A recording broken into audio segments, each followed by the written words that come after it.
প্রথম টি-20তে হারের পর সিরিজে ফেরার ম্যাচে লঙ্কানদের ধসিয়ে দিয়েছে বাংলাদেশ।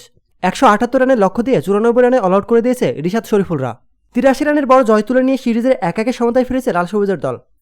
শনিবার ডাম্বুলার রাঙ্গিরি স্টেডিয়ামে সিরিজের দ্বিতীয় টি-20 ম্যাচে টস হেরে ব্যাট করতে নেমে 7 রানে 2 ওপেনার পারভেজ হোসেন ইমন ও তানজিদ তামিমকে হারায় বাংলাদেশ।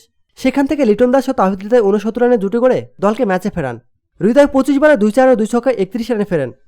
অফ ফর্মের কারণে ব্যাকফুটে থাকা লিটন দাস দেখে শুনে খেলে দারুণ 50 তুলে নেন। লিটনের ব্যাট থেকে আসে 50 বলে 76 রান। তিনি 5টি ছক্কা ও 4টি চার মারেন। শামীম 27 বলে 48 রানে আউট হন। 5টি ছক্কা ও 2টি চার আসে তার ব্যাট থেকে। তাদের ব্যাটে ভালো পুঁজি পায় বাংলাদেশ। জবাব দিতে নেমে 19 রানে প্রথম উইকেট হারায় শ্রীলঙ্কা। রান আউট হয়ে ফিরে যান ওপেনার কুশাল ম্যান্ডিস। সেখান থেকে 30 রানে 4 উইকেট পড়ে যায় শ্রীলঙ্কার।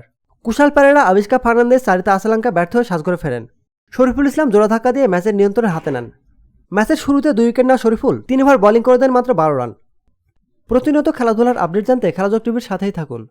এতক্ষণ আমাদের সাথে থাকার জন্য আপনাকে জানাচ্ছি বিশেষ ধন্যবাদ।